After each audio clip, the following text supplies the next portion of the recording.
Hello student, welcome to day night study platform. My name is Divyanshu और आज हम बात करेंगे अपने ज्योग्राफी के नेक्स्ट सेक्शन के बारे में, जो है लैटिट्यूड एंड लॉन्गिट्यूड्स। गाइस, आप जिस भी सेंट्रल यूनिवर्सिटी या स्टेट यूनिवर्सिटीज़ के एंट्रेंस एग्जामिनेशन की प्रिपरेशन कर रहे हो, या तो वो बीए हो या बीए एलएलबी या एलएलबी, जिस भी कोर्सेज़ की प्रिपरेशन कर रहे हो, आपके लिए ये कोर्स काफ़ी बेनिफिशियल रहने वाला है, बहुत ही हेल्पफुल रहने वाला है। तो बात करें अगर हम आज के टॉपिक की, लैटिट्यूड एंड लॉन्गिट्यूड्स। इसके पहले वाली क्लास में हमने क्या डिस्कस किया था? सोलर सिस्टम के बारे में और members of the solar system के बारे में। हमारी फर्स्ट लेक्चर उसके बारे में थी। तो आज की क्लास हम आगे पढ़ते हैं, जो कि है लैटिट्यूड एंड लॉन्गिट्यूड। तो आइए शुरू करते हैं। तो सबसे पहले अगर हम बात करें शेप ऑफ द अर्थ के बारे में, ये आप देख रहे हैं, ये ग्लोब है। तो अगर हम अपने अर्थ के शेप के बारे में बात करें तो वो है जियोइडल शेप है अर्थ का। ठीक है, इसका मतलब क्या होता है? मान लो ये अर्थ का शेप है, ठीक है। तो ये आप नॉर्थ पोल और साउथ पोल पे देखोगे ना कि वो थोड़ा प्रेस्ड रहेगा, और सेंटर से पेरिफेरी जो है, ये चीज़ एरिया जो, वो थोड़ी बल्ज्ड रहेगी, निकली हुई, बाहर निकली हुई। तो परफेक्ट स्फेयर नहीं है हमारा अर्थ। हमारा अर्थ का शेप कैसा है? जियोइड। तो ये आपके एग्जाम में क्वेश्चन आ जाते हैं अक्सर कि shape of our earth is geoid. ठीक है, तो ये बात को ध्यान में रखिएगा। मतलब ध्यान देने वाली क्या बात है इसमें कि इक्वेटर पे हमारा जो है अर्थ, इक्वेटर पे हमारा जो अर्थ है, ये हमारा इक्वेटर है, ठीक है। यहाँ पे थोड़ा बल्ज्ड है, निकला हुआ एरिया है, और north pole and south pole पे फ्लैट है, ठीक है। Not a perfect shape but a geoidal shape. Okay. अब अगर बात करें हम ग्लोब की, जैसे आप देख रहे हैं फिगर ग्लोब का, तो ये अर्थ को अपना मतलब सही तरीके से समझने के लिए सबसे अच्छा तरीका यही है कि आप ग्लोब को देखो, ठीक है। तो आप देख रहे होगे इसमें कि ये जो है एक्सिस है इसकी, ठीक है, और इसी एक्सिस पे ग्लोब जो है वो रोटेट करता है। ये फिक्स्ड नहीं है, ऐसा नहीं है कि ये बस इसी में अटक गया है, वो घूमेगा नहीं घूमेगा। और डायरेक्शन क्या होती है? ऐसे, वेस्ट टू ईस्ट। ओके, ठीक है। तो क्या समझा हम लोगों ने कि ग्लोब का ये जो अर्थ है, ग्लोब पे ये जो शेप है इसका, ये इस नीडल के around west to east move करता है, और ऐसे ही हमारा प्लैनेट अर्थ जो है सन के अराउंड रोटेट करता है। अपने एक्सिस पे वो रोटेट करता है और सन के अराउंड रिवॉल्व करता है। मतलब ऐसा नहीं कि ये जो अर्थ का प्लैनेट, अपना जो प्लैनेट है, वो सिर्फ सन के अराउंड ही रिवॉल्व कर रहा है, नहीं, वो अपने एक्सिस पे भी रोटेट करता है वेस्ट टू ईस्ट, ठीक है। मतलब ऐसे ऐसे ऐसे ऐसे घूमते घूमते वो सन का चक्कर लगाता है, सोचो, अर्थ। तो ये था। और ग्लोब पे स्टूडेंट्स आप लोग देखोगे कि ग्लोब पे काफ़ी अच्छा रिप्रेजेंटेटिव दिया रहता है ओशियंस का, कॉन्टिनेंट्स का। कंपैरेटिव अगर रिप्रेजेंटेशंस देखें, अब इतनी बड़ी दुनिया है, उसको तो आप कहीं कहीं पे तो रिप्रेजेंट करोगे ना। तो ग्लोब पे कंपैरेटिव रिप्रेजेंटेशंस जो है वो काफ़ी सही ढंग से बताया गया है। अब ये एक यहाँ पे जो पॉइंट है और एक यहाँ पे जो पॉइंट है, ये जोग्राफिकल नॉर्थ पोल है, and this is geographical south pole. Magnetic north pole south pole नहीं, geographical north pole south pole है अर्थ का। अब ये ऐसा कुछ नहीं होता कि अर्थ के बीच में कहीं ऐसा छेद होता है, नहीं, ऐसा कोई होल वोल कुछ नहीं है। वो बस एक इमेजिनरी एक्सिस बताई गई है हमें, इमेजिनरी हाइपोथेसिस एक्सिस है कि इसके अराउंड जो है, इसके एक्सिस पे ही अर्थ जो है रोटेट करता है। अच्छा, एक और इमेजिनरी लाइन जो हमें बताई गई है, जो कि हमारे अर्थ को बिल्कुल सेंटर से दो पार्ट में डिवाइड करती है, जो कि है इक्वेटर 0 डिग्री पे, ठीक है। वो डिवाइड इन द सेंस कि ऐसा नहीं कि काट देती है, नहीं, ऐसा नहीं है। यहाँ से जितने ऊपर रहेंगे वो रहेंगे नॉर्दर्न हेमिस्फीयर, और यहाँ से जितने हैं वो रहेंगे नीचे सदर्न हेमिस्फीयर। मतलब इक्वेटर हमारे अर्थ को बिल्कुल 2 इक्वल हाउस में डिवाइड करती है। 0 डिग्री लैटिट्यूड, इसे लैटिट्यूड बोलते हैं, ठीक है। और ये अर्थ की एक्सिस है। इतनी बात आई समझे? ठीक है, तो इतनी बात पता चली। क्या पता चली कि मान लो ये इक्वेटर है, सॉरी अर्थ है, और इक्वेटर इसको बिल्कुल सेंटर से डिवाइड करता है। ये हमारा स्फीयर हो जाएगा नॉर्दर्न हेमिस्फीयर, और ये हो जाएगा हमारा सदर्न हेमिस्फीयर। और इक्वेटर एक इमेजिनरी सर्कुलर लाइन है, नथिंग मोर देन डैट, ये इमेजिनरी लाइन है। और इक्वेटर जो है हमारा बहुत ही इम्पॉर्टेंट रेफरेंस पॉइंट है हमारे अर्थ पे कोई लोकेशन या फिर अर्थ को लोकेट करने के लिए। अब इसी इक्वेटर के रिस्पेक्ट में हम अपने अदर्स लैटिट्यूड के बारे में डिस्कशन करते हैं आगे। चलिए देखो, ये मेरा पूरा अर्थ है एंड दिस इज़ इक्वेटर। अब इस इक्वेटर के रिस्पेक्ट में हम पैरेलल्स लाइंस जो हैं अर्थ पे, अगर इमेजिनरी पैरेलल्स लाइंस जो हैं वो बनाते जाएं अर्थ के सर्कमफ्रेंस के हिसाब से, तो ये जो है हमारे अदर लैटिट्यूड्स हो जाएंगे। ठीक है, इक्वेटर के रेफरेंस में हम अगर और भी सारी लाइंस जो हैं सर्कमफ्रेंस पे सर्कल्स जो हैं बनाते जाएं, उसी को हम लैटिट्यूड्स बोलते हैं। और लैटिट्यूड का मेज़रमेंट किस में होता है? डिग्री में। आप यहाँ पे देख रहे होंगे ये 0 डिग्री हो गया इक्वेटर का, ये हो गया 20 डिग्री, ऑलरेडी इसमें दिखा रहा है 40 डिग्री, 60 डिग्री, 80 डिग्री, 90 डिग्री। ठीक है, प्लस ये एन क्या है? मैंने बताया ना कि इक्वेटर से आप ऊपर इस साइड जाओगे तो आपके नॉर्दर्न हेमिस्फीयर, ये 3D स्ट्रक्चर है ना, इसलिए आपको लग रहा होगा कि इक्वेटर इतना नीचे क्यों है, तो बीच में होना चाहिए। इतना ही पोर्शन नीचे भी है। ठीक है, ये आपको नॉर्थ पोल को दिखाने के लिए यहाँ पे ऐसा रिप्रेजेंट किया गया।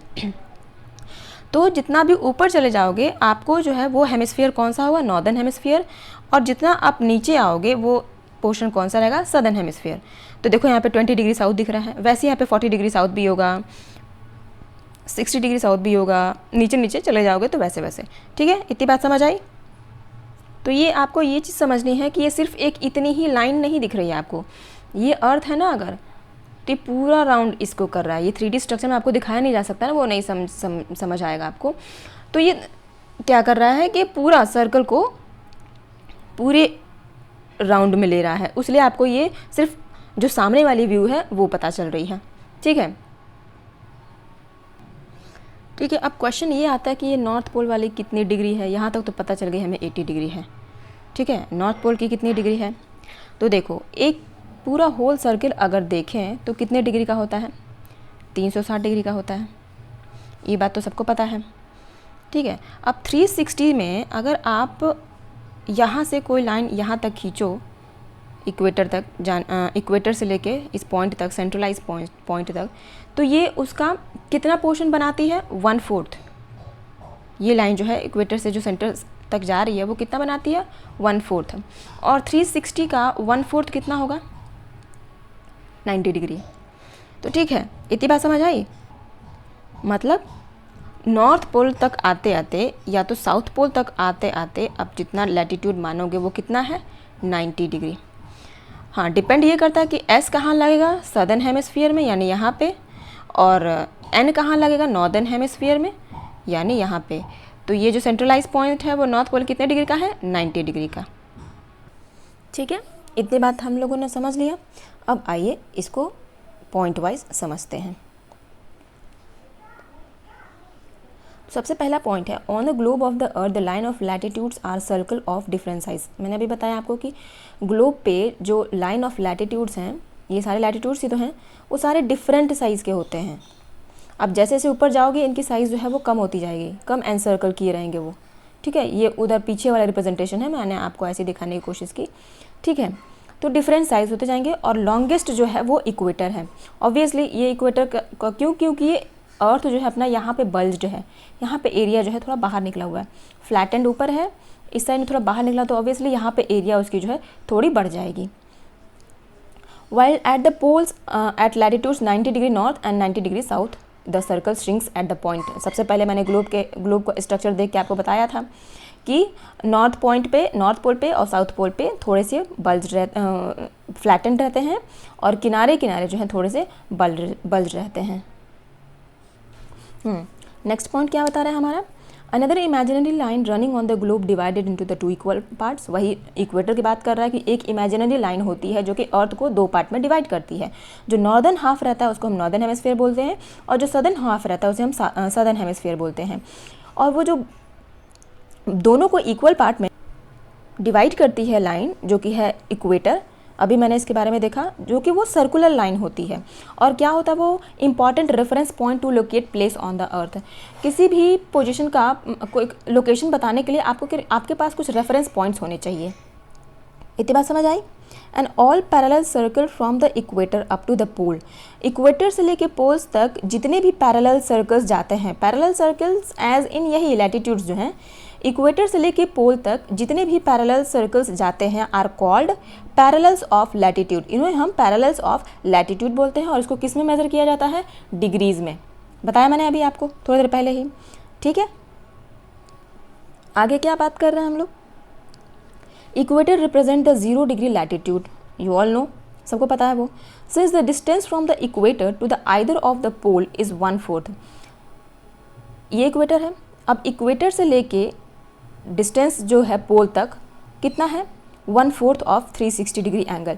मैंने आपको थोड़ी देर पहले बताया कि एक सर्कल कितने डिग्री बनाते हैं, 360 डिग्री के बनाते हैं, ठीक है। और अगर यहाँ से हम जाएं पोल तक तो वो कितना पोर्शन रहेगा, 1/4 पोर्शन है, और 1/4 360 का कितना होगा, 90 डिग्री। तो यहाँ पे और यहाँ पे इसकी कितनी डिग्री है, 90 डिग्री। अब जो इक्वेटर से लेके नॉर्दर्न हेमिस्फीयर में जा रहा है उसे 90 डिग्री नॉर्थ बोलेंगे, और इक्वेटर से लेके जो साउथ हेमिस्फीयर में आ रहा है उसे हम 90 डिग्री साउथ बोलेंगे। इसलिए all such parallels north of the equator are called north latitude. इसलिए इक्वेटर के जितने भी इस साइड वाले हैं उन्हें नॉर्थ लैटिट्यूड बोलते हैं, और इस साइड वाले को क्या बोलते हैं, साउथ लैटिट्यूड। क्यों, क्योंकि ये सदर्न डायरेक्शन है और ये नॉर्दर्न डायरेक्शन है। इतनी बात समझ में आई। फिगर के माध्यम से पहले आप लोगों ने बात समझा, उसके बाद यहाँ पे PDF में जो लिखा है उसे समझें। अब बात करते हैं पैरेलल्स ऑफ लैटिट्यूड के बारे में। अभी हमने डिस्कस किया ना कि पैरेलल्स ऑफ लैटिट्यूड कौन से नॉर्थ लैटिट्यूड्स हैं, कौन से साउथ लैटिट्यूड्स हैं। तो उस पैरेलल्स ऑफ लैटिट्यूड में कितने पैरेलल्स आते हैं, Tropic of cancer, tropic of Capricorn, Arctic Circle and Antarctic Circle. अब इसके बारे में हम डिटेल में बात करेंगे। अभी देखो गाइस, अभी हम लोगों ने थोड़ी देर पहले डिस्कस किया कि डिग्री में मेजरमेंट होता है लैटिट्यूड का। डिग्री के साथ साथ हमें N और S के बारे में भी अच्छी जानकारी होनी चाहिए, in the sense northern and southern hemisphere, क्योंकि तब तक आपके पास कुछ रेफरेंस नहीं रहेगा एग्जैक्ट लोकेशन बताने के लिए। तो आप कैसे बताओगे कोई पोजीशन किस हेमिस्फीयर में है, तो वो जानने के लिए आपके पास नॉर्थ हेमिस्फीयर, साउथ हेमिस्फीयर की इन्फॉर्मेशन होनी चाहिए। तो अगर वैसे ही हम समझे तो एक एग्जाम्पल लेते हैं। महाराष्ट्र में एक जगह है चंद्रपुर नाम की, और एक जगह है बेलो हॉरिजॉन्टो नाम की, जो कि ब्राज़ील में है, साउथ अमेरिका में वो जगह है। अगर दोनों की बात करें तो दोनों 20 डिग्री लैटिट्यूड पे सिचुएटेड हैं, बट जो चंद्रपुर है महाराष्ट्र वाला वो 20 डिग्री नॉर्थ में है, और बेलो हॉरिजॉन्टो जो है ब्राज़ील में जो है वो है 20 डिग्री साउथ पे। इसे आप या तो गूगल मैप से देखना या तो एटलस से देखना, दोनों पॉइंट जो है जो अभी मैंने बताया महाराष्ट्र और साउथ अमेरिका वाला एग्जांपल लेके, उसमें यही बताना चाह रहे थे कि दोनों 20 डिग्री लैटिट्यूड पे हैं, बट हेमिस्फीयर्स जो है दोनों का वो अलग है। महाराष्ट्र वाला जो है चंद्रपुर वो कहाँ पे है, 20 डिग्री नॉर्थ लैटिट्यूड में, और बेलो हॉरिजॉन्टो जो है ब्राज़ील वाला वो कहाँ पे है, 20 डिग्री साउथ लैटिट्यूड में। तो ये इम्पॉर्टेंस है डायरेक्शन यानी हेमिस्फीयर की जानकारी रखने का। ये बात समझ में आ गया, एक एग्जांपल के तौर पे आपको समझा दिए। अब आते हैं हम अपने असली टॉपिक पे, जो है कि पैरेलल्स ऑफ लैटिट्यूड्स। तो पहले आइए इनके बारे में डिटेल में बात करते हैं। तो ये एज वी नो ये 0 डिग्री है, इक्वेटर, ठीक है, इक्वेटर है। ये है हमारा ट्रॉपिक ऑफ कैंसर, जो कि कितने डिग्री पे है, 23.5 डिग्री नॉर्थ। क्यों, क्योंकि ये अपर हेमिस्फीयर है, नॉर्दर्न हेमिस्फीयर है। And this is 66.5 degree north. ये क्या है, आर्कटिक सर्कल। वैसे ही अगर सदर्न हेमिस्फीयर में चलें तो ये जो है हमारा टॉपिक ऑफ कैप्रिकॉर्न है, 23.5 डिग्री साउथ पे। And this is Antarctic circle which is 66.5 degree south. ये थे हमारे पैरेलल्स।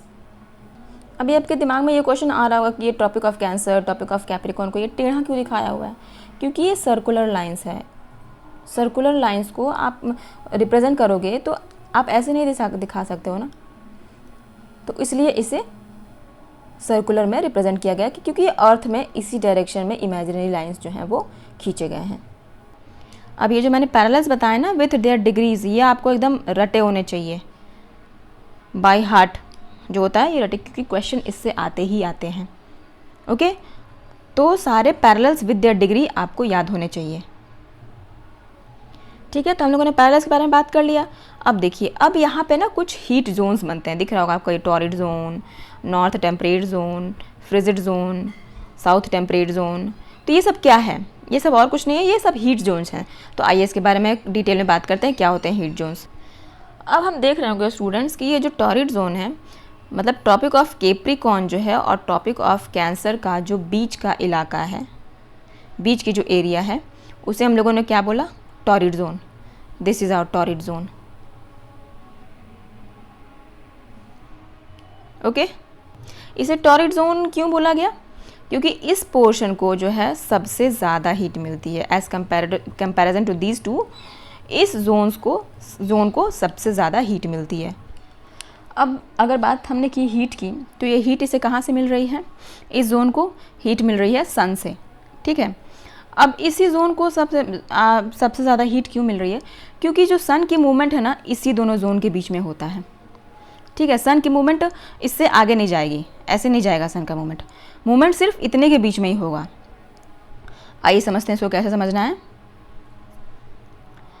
देखो गाइस, सन क्या करेगा जब मूव करना शुरू करेगा ना, इक्वेटर से मान लो ऊपर जाएगा ट्रॉपिक ऑफ कैंसर, कैंसर से होते हुए फिर से आएगा वो इक्वेटर पे, इक्वेटर से फिर आएगा ट्रॉपिक ऑफ कैप्रिकॉर्न, फिर कैप्रिकॉर्न से होते हुए इक्वेटर पे जाएगा, इक्वेटर से जाएगा फिर कैंसर की तरफ जाएगा, फिर आएगा इक्वेटर पे। मतलब उसका जो मूवमेंट है ना, यहीं से यहीं तक होगा और कहीं नहीं जाएगा।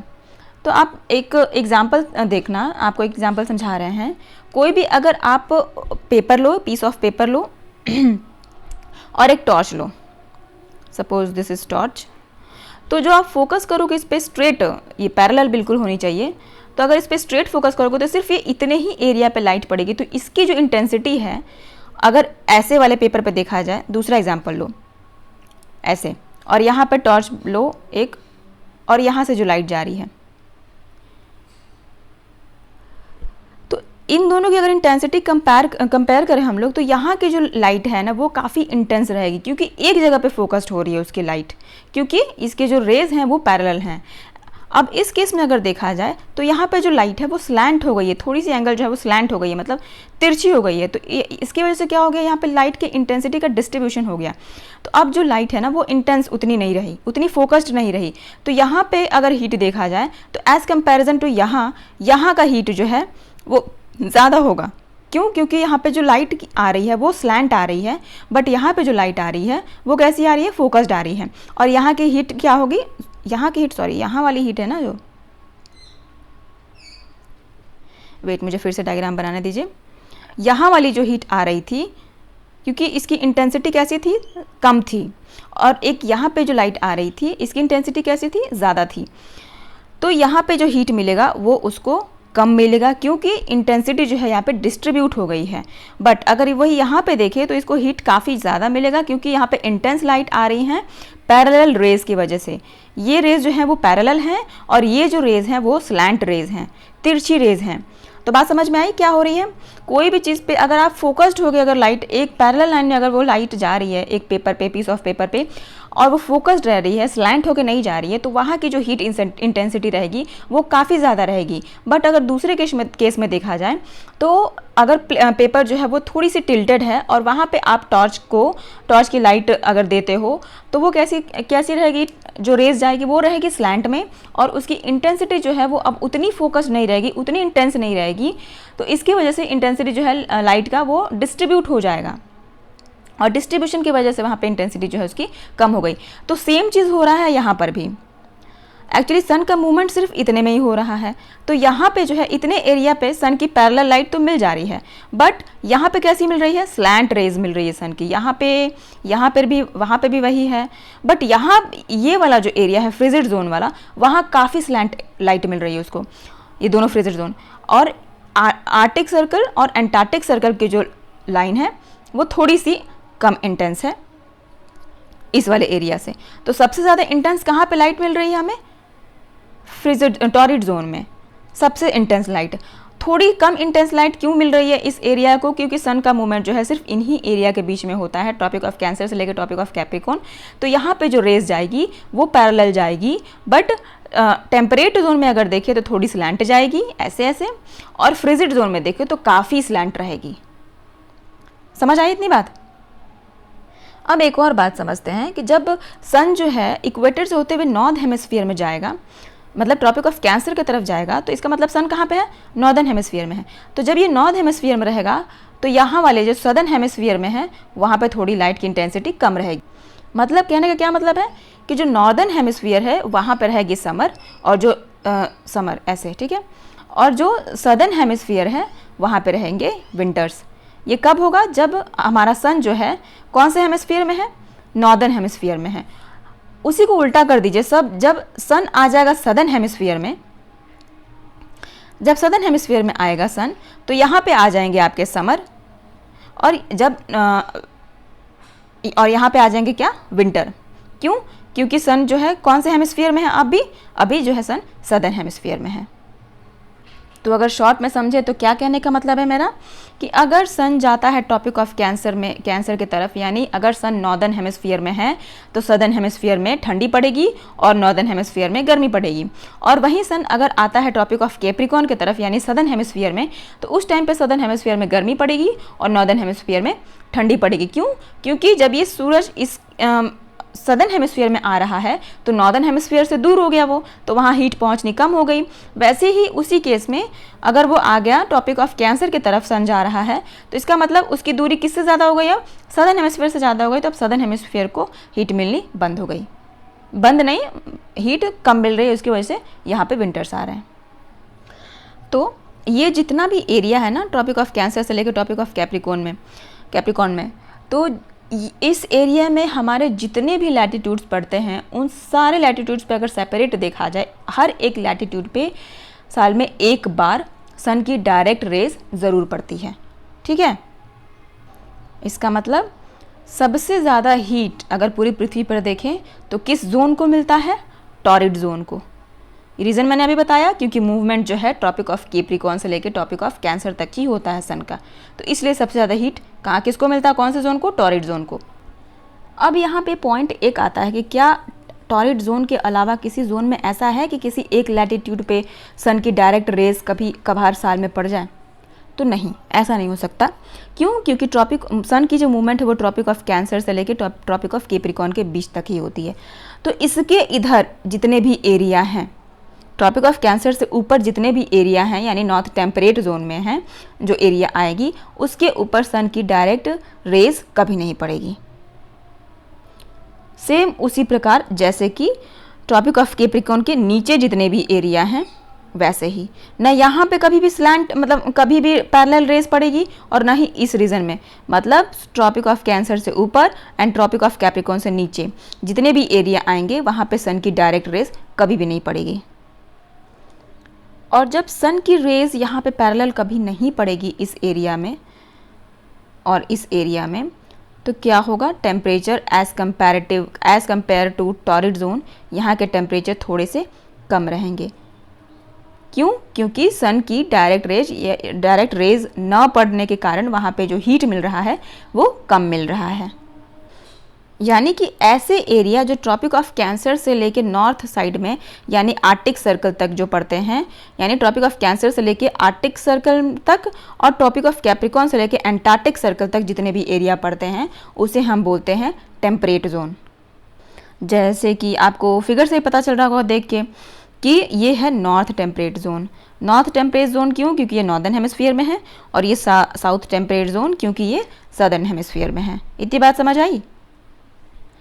अब बात करें अगर फ्रिजिड जोन के बारे में, तो आर्कटिक सर्कल से लेके नॉर्थ पोल तक और एंटार्क्टिक सर्कल से लेके साउथ पोल तक, यानी नॉर्दर्न हेमिस्फीयर में आर्कटिक सर्कल से लेके नॉर्थ पोल तक एरिया जो है, और सदर्न हेमिस्फीयर में एंटार्क्टिक सर्कल से लेके साउथ पोल तक एरिया जो है उसे हम बोलते हैं फ्रिजिड जोन। ठीक है, यहाँ पे क्या होता है? टेम्परेट जोन में तो लाइट थोड़ी बहुत पहुँच रही थी, लेकिन इस एरिया में जो है लाइट है ना बहुत ही कम पहुंचेगी, बहुत कम पहुंचेगी। इसकी वजह से ये एरिया जो है तो बहुत ठंडे होते हैं, इसलिए इनको बोलते हैं फ्रिजिड जोन। यहाँ पे जो सन रहता है ना वो होराइजन पे रहता है, मतलब वर्टिकल पोजीशन पे नहीं आ पाता है। इसकी वजह से जो सन सोचो यहीं पे रहता ही है, बहुत जाएगा तो ये Tropic of cancer tropic of Capricorn एक ही बनाते हैं कोई।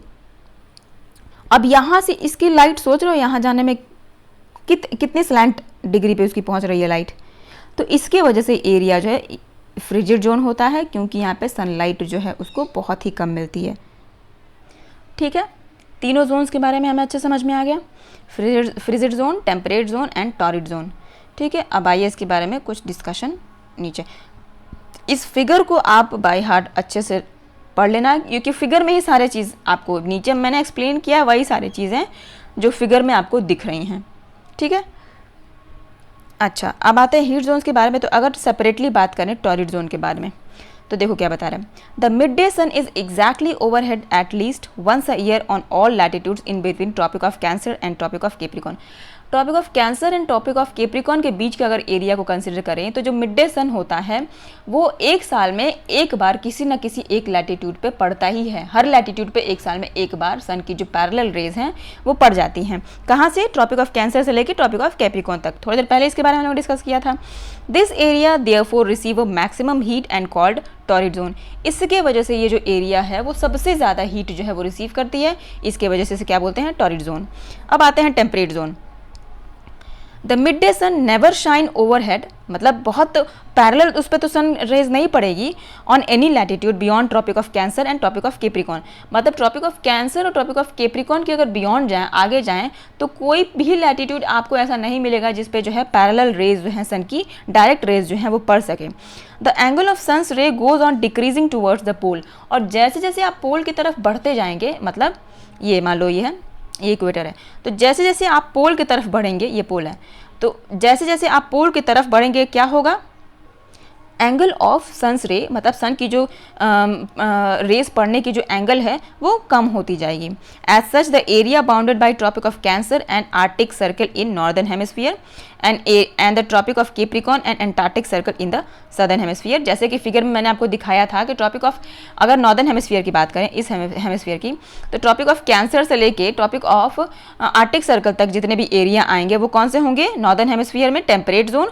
और वैसे ही एंटार्क्टिक सर्कल और ट्रॉपिक ऑफ कैप्रिकॉर्न के बीच में जितना एरिया होगा सदर्न हेमिस्फीयर में, उसे हम बोलेंगे साउथ टेम्परेट जोन। इसके बारे में पहले मैंने डिस्कस किया आप लोगों से, इसलिए बोले कि फिगर भी देख लो अच्छे से, तो ये सब बातें आप नहीं भी पढ़ोगे तो समझ आ जाएगी वहाँ से, क्योंकि फिगर में काफ़ी अच्छे से बता रखा है। अब बात करें अगर फ्रिजिड जोन की, तो area lying between the Arctic Circle and North Pole. North Pole से लेके आर्टिक सर्कल के बीच में जितना भी एरिया आता है नॉर्दर्न हेमिस्फीयर में, उसे हम क्या बोलते हैं? Frigid zone. और वैसे ही एंटार्क्टिक सर्कल से लेकर साउथ पोल के बीच में जितना एरिया आता है उसे हम साउथ वाली फ्रिजिड जोन बोलते हैं। और वो एरिया कैसे होते हैं? Very cold, and it is because here the sun does not rise much above the horizon. क्योंकि यहाँ पे जो सन है ना वो हॉरिजॉन से ऊपर राइज नहीं कर पाता है। Therefore its rays are always slanting. इसकी वजह से जो उसके रेज जो पड़ रही हैं पोल्स पे सन की, वो स्लैंट होते हैं एंड प्रोवाइड लेस हीट, और काफ़ी कम हीट प्रोवाइड करते हैं। इसकी वजह से उनको क्या बोलते हैं? Frigid zone. क्यों? क्योंकि वहाँ पर टेम्परेचर बहुत ही कम रहता है, इसके वजह से वो कोल्ड एरिया कहलाए जाते हैं। तो यहाँ तक हमारा डिस्कशन किसका था? लैटिट्यूड्स का। अब हम बात करें अगर लॉन्गिट्यूड्स की, तो चलिए बात करते हैं लॉन्गिट्यूड्स के बारे में। अब अगर बात करें लॉन्गिट्यूड्स की, तो अब इसकी ज़रूरत क्या पड़ी? इसे पढ़ने की क्या ज़रूरत पड़ी? तो अगर हम किसी भी अर्थ के किसी भी पोजीशन का जगह का अगर एग्जैक्ट लोकेशन पता करना चाहें, तो सिर्फ एक या दो रेफरेंस, मतलब एक रेफरेंस से काम नहीं चलेगा। तो सिर्फ लैटिट्यूड से ही हम किसी एरिया का एग्जैक्ट लोकेशन नहीं बता सकते। इसके पहले वाले थोड़ी देर पहले हम आपसे लेक्चर में डिस्कस किए हैं चंद्रपुर और बेलो हॉरिजॉन्टो के बारे में, जो ब्राज़ील और एक जो है महाराष्ट्र में, दोनों हैं सेम लैटिट्यूड पे। अगर हम बात करें कि लैटिट्यूड से भी लोकेशन का पता चल जाए तो नहीं हो सकता। दोनों सेम लैटिट्यूड पे हैं, 20 डिग्री लैटिट्यूड पे, बट क्या उनकी लोकेशन एक जगह है? नहीं है। महाराष्ट्र की जो लोकेशन है वो नॉर्थ में है, north latitude 20 degree north latitude, और बेलो हॉरिजॉन्टो की जो है वो कहाँ पे है? 20 डिग्री साउथ लैटिट्यूड। तो एग्जैक्ट लोकेशन पता करने के लिए हमें लॉन्गिट्यूड्स की भी ज़रूरत पड़ती है। जैसे अभी हम लोगों ने बात किया चंद्रपुर और बेलो के बारे में, बेलो हॉरिजॉन्टो के बारे में, तो ये इनके अलग अलग हेमिस्फीयर थे सेम लैटिट्यूड पे, 20 डिग्री लैटिट्यूड पे, but north latitude and south latitude पे था। अगर हम बात करें सेम लैटिट्यूड की भी एक लोकेशन की, अगर हम एग्जांपल ले लें, तो 20 डिग्री साउथ पे एक टोंगा आइलैंड है पैसिफिक ओशियन में, और वही 20 डिग्री साउथ पे मॉरिशस आइलैंड है जो कि है वो इंडियन ओशियन में। मतलब एक जगह है आइलैंड वो है पैसिफिक ओशियन में, एक आइलैंड है वो कहाँ पे है? वो इंडियन ओशियन में है। लेकिन और दोनों का लोकेशन कितना है? 20 डिग्री साउथ पे ही है। लेकिन दोनों की एग्जैक्ट लोकेशन अगर हम देखें तो क्या एक जगह है? नहीं है। तो इस प्रिसाइज लोकेशन को बताने के लिए हमें कुछ और रेफरेंसेस की ज़रूरत पड़ेगी। इससे हमें ये पता चलेगा कि वो आइलैंड जो है कितना ईस्ट में है, कितना वेस्ट में है। तो इस चीज़ को पता करने के लिए हमें लॉन्गिट्यूड की ज़रूरत पड़ती है। और इस चीज़ को पता करने के लिए कि वो चीज़ कोई पर्टिकुलर लोकेशन कितना ईस्ट में है या कितना वेस्ट में है, तो इस चीज़ को पता करने के लिए हमारे पास एक रेफरेंस लाइन होनी चाहिए, ठीक है। तो लॉन्गिट्यूड्स और नहीं, और कुछ नहीं, वही रेफरेंस लाइंस हैं। इक्वेटर आपने लैटिट्यूड्स में देखा कि उनकी कैसे लाइन होती है, ऐसे हॉरिजॉन्टल लाइन, और लॉन्गिट्यूड कैसे होती है, ऐसी लाइन होती है, ठीक है, समझ आ गई। मतलब इन शॉर्ट अगर समझे हम, तो जो यहाँ वाली जो लाइंस हैं जो पैरेलल चलते हैं इक्वेटर के, लैटिट्यूड्स जो हैं वो इक्वेटर के पैरेलल चलते हैं, बट लॉन्गिट्यूड्स जो हैं इक्वेटर के परपेंडिकुलर चलते हैं। देख रहे हैं आप लोग, ये क्वेश्चन पूछ सकता है कि लॉन्गिट्यूड इक्वेटर के परपेंडिकुलर चलते हैं या लैटिट्यूड परपेंडिकुलर चलते हैं, तो ये चीज़ आपको ध्यान में रखना चाहिए। और इन दोनों के क्रॉस, जो यह जो क्रॉस कर रहा है ना पॉइंट, मान लो ये क्रॉस किया, तो इन दोनों के पॉइंट को रेफरेंस लेके हम किसी पॉइंट का एग्जैक्ट लोकेशन पता करते हैं। इसलिए बोला ना कि कोई लोकेशन पता करने के लिए लॉन्गिट्यूड या फिर सिर्फ लैटिट्यूड की ज़रूरत नहीं पड़ती, दोनों की ज़रूरत साथ में पड़ती है, ठीक है। तो इस फिगर में हमें कुछ लॉन्गिट्यूड्स के पॉइंट्स डिग्रीज बताए गए हैं। जैसे फिगर में यहाँ पे नॉर्थ पोल है, ये हमारा 30 डिग्री वेस्ट, ये हमारा 60 डिग्री वेस्ट, ये हमारा 90 degree west, this is east 30 degree east, ये है 60 डिग्री ईस्ट, ये है 90 डिग्री ईस्ट। तो ये कुछ लॉन्गिट्यूड्स हैं, ये 0 डिग्री लॉन्गिट्यूड है। यहाँ पे हमारा साउथ पोल है, ठीक है, साउथ पोल।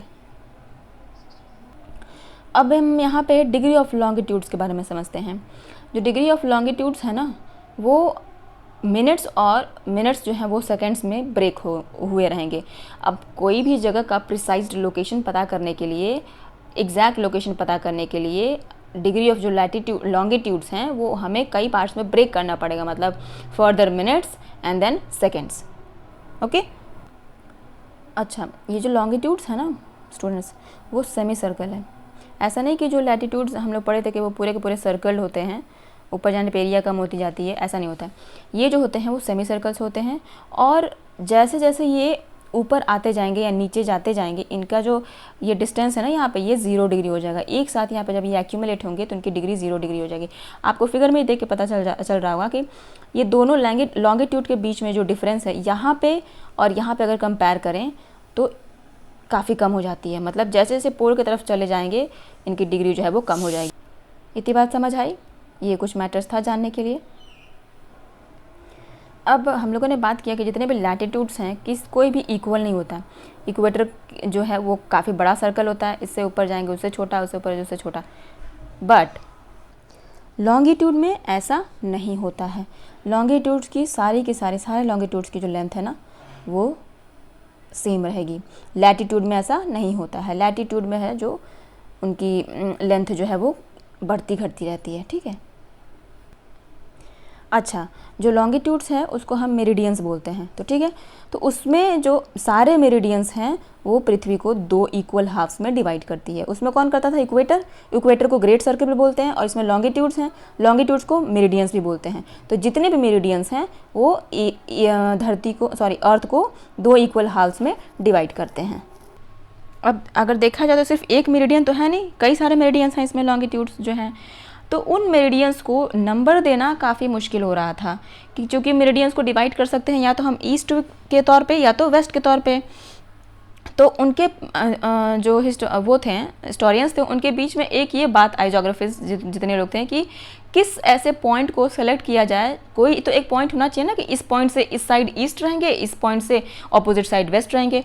तो एक 0 डिग्री होना चाहिए ना लॉन्गिट्यूड। तो उस चीज़ को सेलेक्ट करने के लिए वो जगह जो है वो कहाँ चूज़ की गई? ग्रीनविच में वो जगह जो है वो ढूंढी गई, जो कि ब्रिटिश रॉयल ऑब्जर्वेटरी से गुजरती है। अब ये माइंड में क्वेश्चन आ रहा होगा कि ये ग्रीनविच को ही क्यों चुना गया जगह को, क्यों मतलब ब्रिटेन में ही वो जगह ढूंढा गया। तो जिस टाइम पे ये टाइम जोन्स की वो चल रही थी ना बातचीत, उस टाइम पे पूरी दुनिया में ब्रिटिशर्स का राज था, ठीक है। अब जो देश जितना ताकतवर होता है वो काम अपने अकॉर्डिंग करता है, तो इसलिए जगह जो है ग्रीनविच जो ब्रिटिश रॉयल ऑब्जर्वेटरी से गुजरती है, इसलिए उसे चूज़ किया गया। देखो इस फिगर में आपको आराम से पता चल जाएगा। ये सारे जो हैं ये मेरिडियंस हैं, जो जितने भी ये सारे लाइंस दिख रहे हैं, यही प्राइम मेरिडियन है जो कि कहाँ से है, ग्रीनविच से पास करता है। ये सारे मेरिडियंस हैं longitudes and this all are latitudes. ये 0 डिग्री लैटिट्यूड है और इसके इधर आते जाएंगे तो ये हो जाएगा east degree meridian, east degree prime meridian जो भी है, और इधर आ जाएंगे तो वेस्ट डिग्री। वैसे ही अगर इक्वेटर की बात करें तो इक्वेटर से ऊपर चले जाएंगे तो नॉर्दर्न हेमिस्फीयर और इक्वेटर से नीचे आएंगे तो सदर्न हेमिस्फीयर। ये लैटिट्यूड की कहानी है और लॉन्गिट्यूड की। ये बात समझ आई? तो प्राइम मेरिडियन क्या था? वही जो ग्रीनविच से पास किया ब्रिटिश रॉयल ऑब्जर्वेटरी से, ठीक है, वो प्राइम मेरिडियन था। और बाकी ये सब मेरिडियंस हैं। प्राइम मेरिडियंस कितने पे है? 0 डिग्री। ये क्वेश्चन आ जाता है कि प्राइम मेरिडियंस की डिग्री क्या है, तो 0 डिग्री। प्राइम मेरिडियंस से ईस्ट में चले जाएंगे तो सारे ईस्ट लॉन्गिट्यूड्स हैं, ईस्टर्न लॉन्गिट्यूड, और इधर जो है जितने हैं वो वेस्टर्न डिग्री हैं, ठीक है। मतलब इस साइड वाले जो हैं, ईस्ट साइड वाले, वो हो जाएंगे आपके ईस्टर्न हेमिस्फीयर और ये हो जाएंगे आपके वेस्टर्न हेमिस्फीयर। तो आपको फिगर में दिख रहा होगा, जैसे हम लोग उसके बारे में बात किए थे लैटिट्यूड्स के बारे में कि डिग्री के बाद हमें या तो एन लगाना है या तो एस, यानी या तो नॉर्थ लगाना है या तो साउथ लगाना है, क्योंकि इक्वेटर 2 पार्ट में डिवाइड करता है, लेकिन हेमिस्फीयर में ऊपर वाला हो जाएगा नॉर्दर्न हेमिस्फीयर, नीचे वाला जाएगा सदर्न हेमिस्फीयर। वैसे ही लॉन्गिट्यूड भी 2 पार्ट में डिवाइड करता है। प्राइम मेरिडियन जो होता है, जो 0 डिग्री प्राइम मेरिडियन है, 2 पार्ट में, बट वो नॉर्दर्न हेमिस्फीयर नहीं। इस जगह पे आपको एन और एस की जगह क्या लगाना है, ई और डब्ल्यू। यानी जो प्राइम मेरिडियन है वो, अगर प्राइम मेरिडियन के आप इस साइड आएंगे तो आपको जितने मिलेंगे वो ईस्टर्न हेमिस्फीयर, यानी देखो 30 डिग्री ईस्ट, 60 डिग्री ईस्ट यहाँ लिखा है ना, वैसे ही प्राइम मेरिडियन के इस साइड में आपको मिलेगा वेस्ट, डब्ल्यू लगा देना है, वहाँ पे क्या मिलेगा 60 डिग्री वेस्ट, 30 डिग्री वेस्ट। तो यही है। लैटिट्यूड में आपको नॉर्थ साउथ का ध्यान देना है और लॉन्गिट्यूड में आपको ईस्ट वेस्ट का ध्यान देना है। मतलब ये कैसा रिप्रेजेंटेशन है एक तरीके का लॉन्गिट्यूड और लैटिट्यूड का? ग्रिड पैटर्न में अगर ये आप लोकेशन निकालते हैं तो वहाँ का एग्जैक्ट लोकेशन पता करने में कोई दिक्कत नहीं आएगी। तो जनरली ये पूछ देता है एग्ज़ाम में, कौन सा पैटर्न है? Grid pattern. तो अब तक आपने यहाँ तक जितना समझा, अब उसके बारे में जो लिखा है उसे समझ लेते हैं। जैसे फर्स्ट पॉइंट क्या बता रहा है? On the globe the lines of constant longitudes extend from pole to pole. देखा आपने अभी, पोल टू पोल जो है लाइन जो है वो एक्सटेंड करते हैं। पोल टू पोल यानी ये नॉर्थ पोल है, इसी के नीचे साउथ पोल आपको दिख नहीं रहा है, साउथ पोल है, मतलब पोल टू पोल इनकी जो लाइन है वो एक्सटेंड करती है। यही बात उस पॉइंट में बोल रहा है। सेकेंड पॉइंट क्या है? Every meridian must cross the equator. सारे मेरिडियंस जो हैं इक्वेटर को क्रॉस करेंगे, वो तो आपका फिगर में दिख ही रहा है। Since the equator is a circle we can divide it like any circle into 360। देखा जाए तो इक्वेटर सर्कल है, उसको हम 360 डिग्री में डिवाइड कर सकते हैं कोई भी सर्कल को। And the longitude of a point is then marked, और उस पॉइंट पे तब उस पॉइंट का लॉन्गिट्यूड जो हम मार्क करेंगे और marked value of that division where its meridian meets the equator. देखो जैसे ग्रिड में बताया है, यहाँ पे आपका आ रहा है लॉन्गिट्यूड और यहाँ से जा रहा है लैटिट्यूड, तो यहाँ पे इंटरसेक्ट कर रहे हैं दोनों पॉइंट।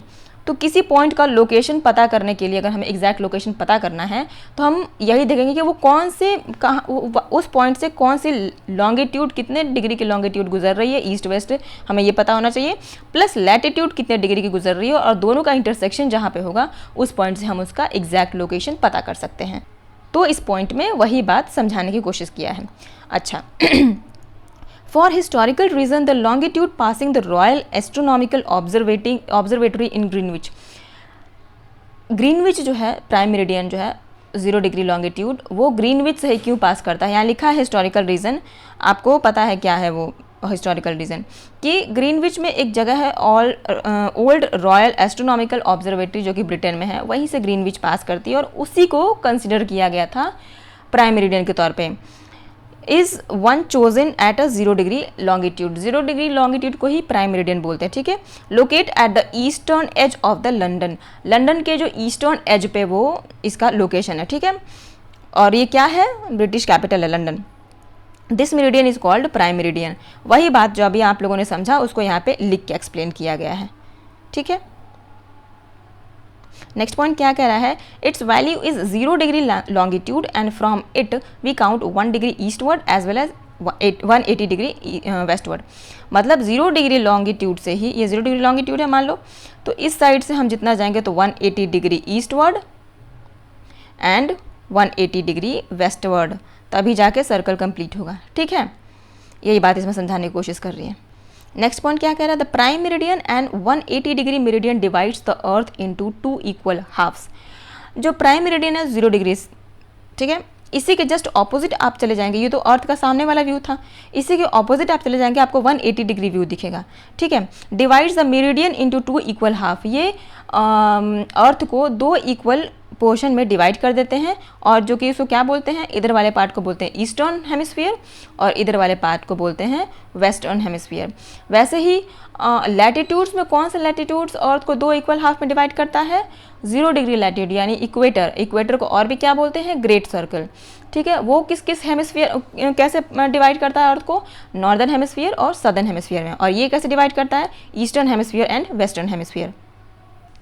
तो ये बातें थी सारी किसके बारे में, लॉन्गिट्यूड के बारे में।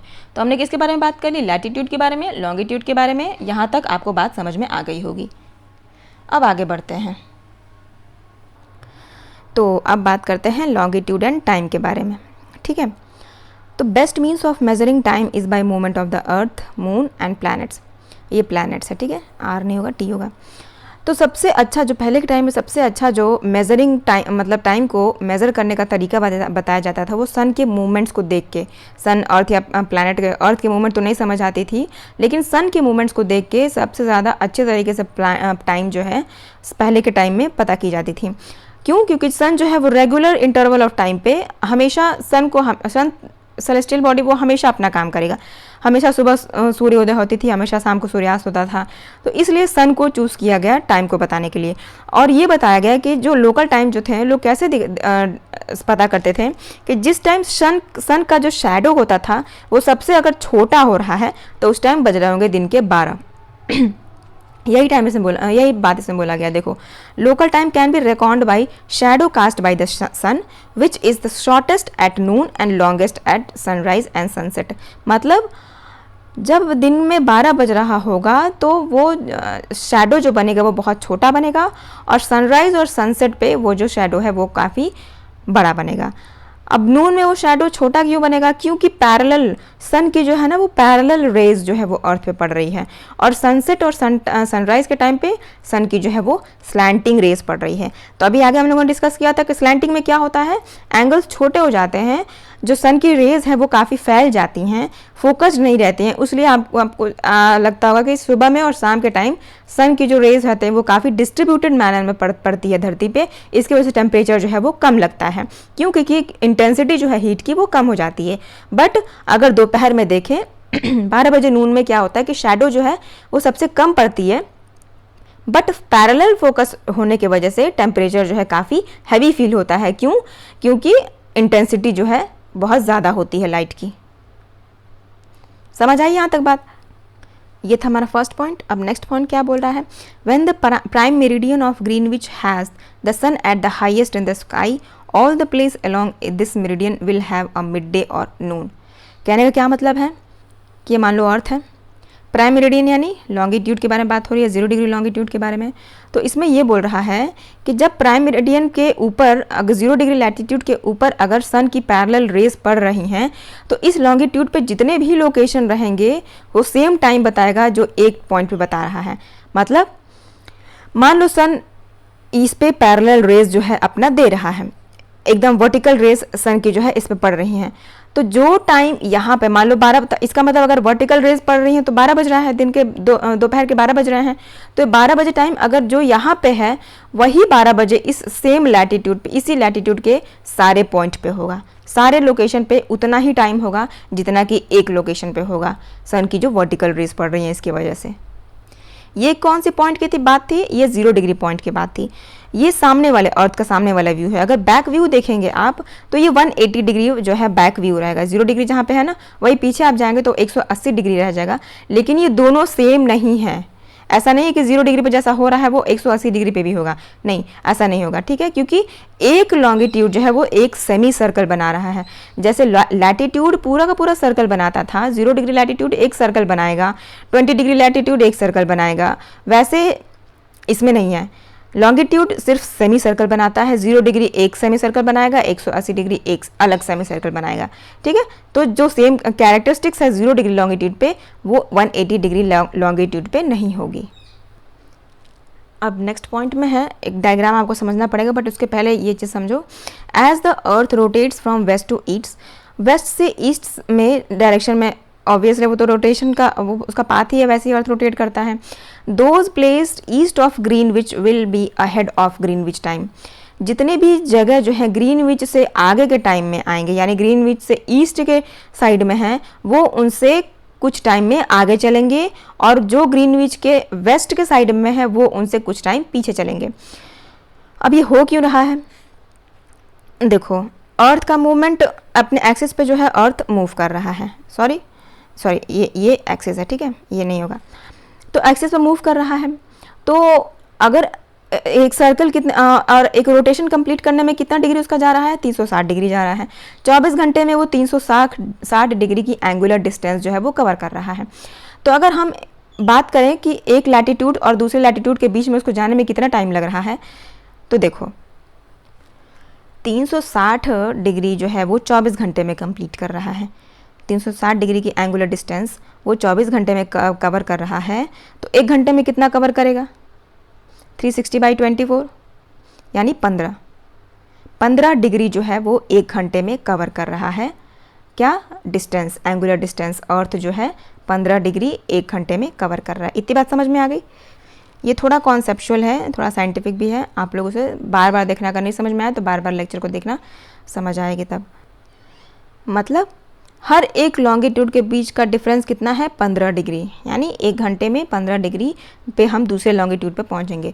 तो कहने का ये मतलब है कि मान लो अगर प्राइम मेरिडियन पे ये अर्थ है, ये हमारा प्राइम मेरिडियन लॉन्गिट्यूड है, तो अगर प्राइम मेरिडियन पे 0 डिग्री है अभी और वहाँ पे सन की वर्टिकल रेज पड़ रही हैं, यानी दिन के 12 बज रहे हैं, ठीक है, तो 15 डिग्री आगे जाने के लिए, मतलब मान लो अगर ये एक घंटे में आगे आया, कितना 15 डिग्री आगे आया, तो इसका मतलब कितना टाइम कवर किया? वो एक घंटा।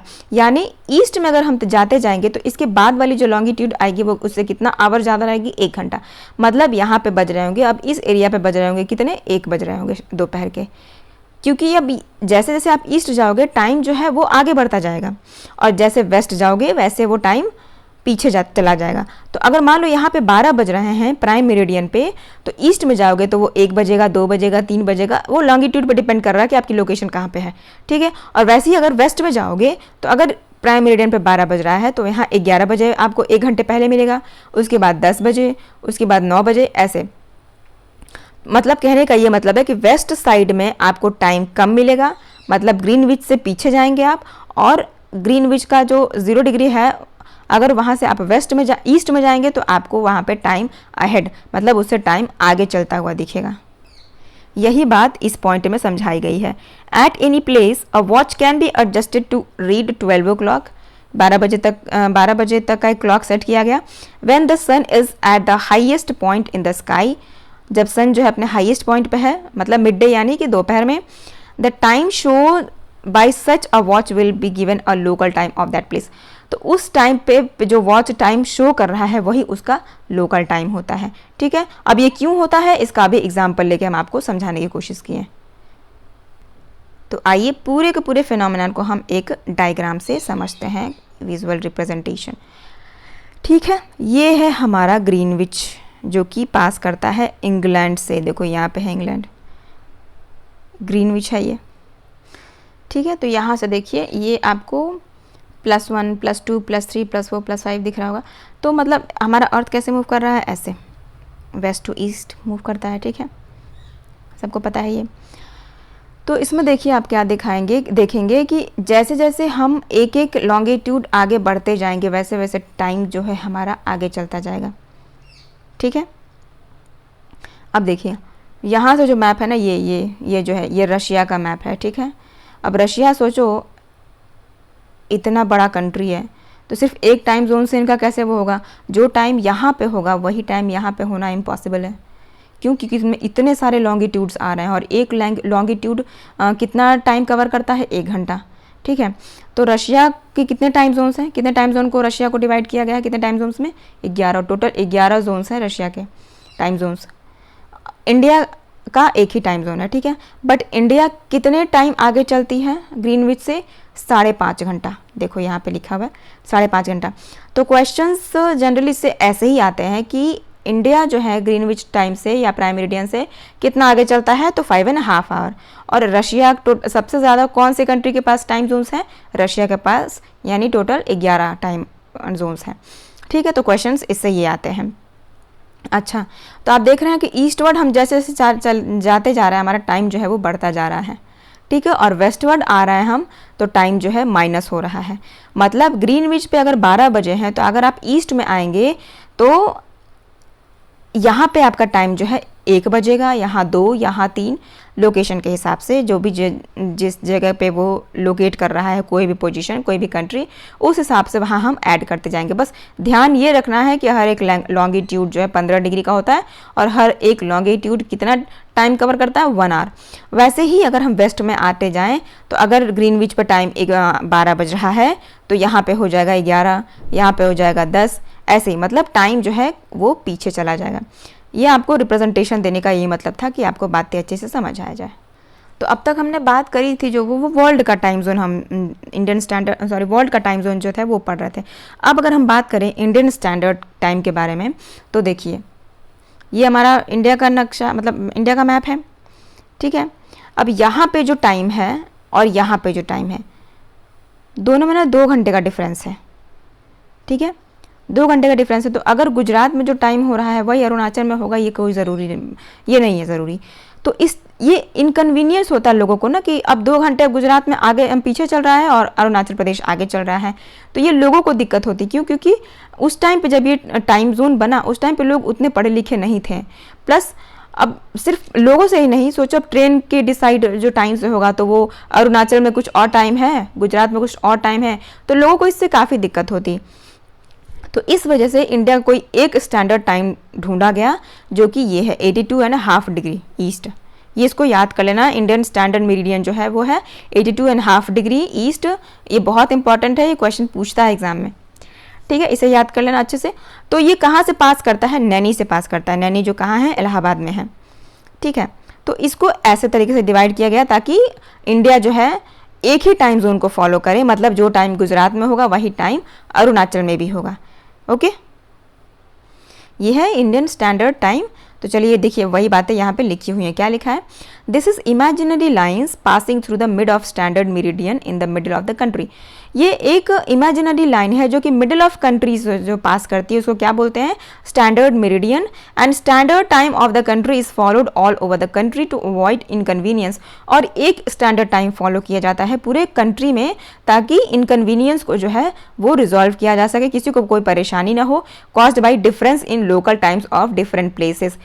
ये क्यों ऐसा हो जा रहा था, डिफरेंस क्यों आ जा रहा था, क्योंकि गुजरात का और अरुणाचल में जो देखें 2 घंटे का टाइम गैप है, तो इसकी वजह से लोगों को इनकन्वीनियंट रहे, मतलब लोगों को इनकन्वीनियंस ना हो, इस वजह से एक स्टैंडर्ड टाइम दिया गया 82.5 डिग्री ईस्ट में, ईस्ट लॉन्गिट्यूड जो है, जो कि कहाँ से पास करता है, नैनी में। क्वेश्चन ये ही आता है एग्जाम में कि ये जो स्टैंडर्ड मेरिडियन टाइम है इंडिया का, वो कहाँ से पास करता है। ठीक है, और वो कितने डिग्री पे है, 82.5 डिग्री ईस्ट। ठीक है, the time of longitude is standard time of India. अब ये ही जो टाइम है वही इंडिया का स्टैंडर्ड टाइम है और called as Indian standard time, IST। ठीक है, आगे क्या बोल रहा है, some countries have a great longitudinal extent and so they have adopted more than 1 standard time. कुछ कंट्री का जो है ना एक्सटेंट जो है, जो एरिया का फैलाव है वो काफ़ी ज़्यादा है, इसके वजह से उनका जो स्टैंडर्ड टाइम है 1 से ज़्यादा है। ठीक है, जैसे कि रशिया का भी थोड़ी देर पहले हमने डिस्कशन किया, there are as many as 11 standard times. Russia के पास कितने टाइम जोन्स हैं, 11 स्टैंडर्ड टाइम। और पूरे अगर विश्व का देख लें, पूरे अर्थ का देख लें, तो कितने टाइम जोन है, कितने टाइम जोन में डिवाइड है earth, 24 time zones on 1 hour each. और हर एक टाइम जोन जो है 1 घंटे का है। ठीक है। ईच ज़ीरो दस कवर्ड 15 डिग्री ऑफ लैटिट्यूड, और हर जो ज़ीरो है, हर मतलब एक लॉन्गिट्यूड जो है वो कितना डिग्री कवर करता है, 15 डिग्री ऑफ लॉन्गिट्यूड। इसके बारे में ऑलरेडी हम लोग डिस्कस कर चुके हैं, ठीक है। तो ये था स्टैंडर्ड मेरिडियन टाइम। तो हम लोगों ने इंटरनेशनल मेरिडियन टाइम भी देखा और इंडियन में स्टैंडर्ड टाइम भी देखा, दोनों में इम्पॉर्टेंट क्या है ये भी डिस्कस किया, ठीक है। अब आगे चलते हैं। तो अब तक हम लोगों ने क्या पढ़ा, लैटिट्यूड, लॉन्गिट्यूड, स्टैंडर्ड टाइम्स के बारे में पढ़ा। अब जो हम पढ़ेंगे वो हम पढ़ेंगे मोशन ऑफ द अर्थ, अर्थ के मोशन के बारे में, ठीक है। तो पहला पॉइंट क्या बोल रहा है, the earth has 2 types of motion, earth के पास 2 प्रकार के मोशन होते हैं, रोटेशन एंड रिवोल्यूशन। रोटेशन कहाँ पे होता है, जब अर्थ जो है अपनी एक्सिस पे मूव करता है, मतलब ऐसे अगर अपने एक्सिस पे मूव करता है ईस्ट टू वेस्ट, तो इसको क्या बोलते हैं, रोटेशन। और वही अगर सन के अराउंड मूव करता है, बीच में सन है और ये इसका पाथ है, तो अर्थ अगर इस पाथ पे मूव कर रहा है ऐसे ऐसे ऐसे, तो इसको क्या बोलते हैं, रिवोल्यूशन। अपने एक्सिस पे अगर अर्थ मूव कर रहा है तो उसे बोलते हैं रोटेशन, और अगर सन के अराउंड रिवॉल्व कर रहा है उसके बोलते हैं रिवोल्यूशन, ठीक है। अब नेक्स्ट पॉइंट क्या बता रहा है, the axis of earth which is imaginary line, axis जो अर्थ का एक्सिस है वो इमेजिनरी लाइन है, make an angle of 66.5 degree with the orbital plane. वो ऑर्बिटल प्लेन से कितना डिग्री का कितनी डिग्री बनाता है, 66.5 डिग्री का एंगल बनाता है। अब ये क्या समझाने की कोशिश करता है, आइए देखते हैं फिगर के माध्यम से। तो ये है हमारा अर्थ, चलिए समझते हैं। ये जो है हमारा अर्थ का फिगर है, ये हमारी इमेजिनरी लाइन है जिसके बारे में बात करा था, इक्वेटर। ये है नॉर्थ पोल, ये है साउथ पोल। तो इसमें यही बता रहा है कि जो इक्वेटर से ऑर्बिटल प्लेन कितने डिग्री का एंगल बना रहा है, 66.5 डिग्री। यही बता रहा है vertical line from earth's orbital plane, earth के जो ऑर्बिटल प्लेन है उसके द्वारा जो वर्टिकल लाइन आई है वो कितने डिग्री की एंगल बना रही है, 66.5 डिग्री की। मतलब अगर हम देखना चाहें वर्टिकल डिग्री के एंगल से तो कितने डिग्री पे अर्थ टिल्टेड है, झुका हुआ थोड़ा सा, 23.5 डिग्री पे, ठीक है। तो ये बताने की कोशिश कर रहे थे, ये हमारा इक्वेटर है, ये ट्रॉपिक ऑफ कैंसर भी दिख रहा है, इसमें ट्रॉपिक ऑफ कैप्रिकॉर्न भी दिख रहा है। तो ये बताने की कोशिश कर रहे थे, ठीक है। The plane formed by the orbit is known as the orbital plane, और जो प्लेन बनेगा उस ऑर्बिट से उसे हम क्या बोलेंगे, orbital plane. The earth receive light from the sun due to spherical shape of the earth. Earth जो है सन से लाइट जो है वो रिसीव करेगा, किस वजह से, क्योंकि अर्थ का शेप जो है वो स्फेरिकल है, और इसके वजह से only half of it gets light from the sun at a time.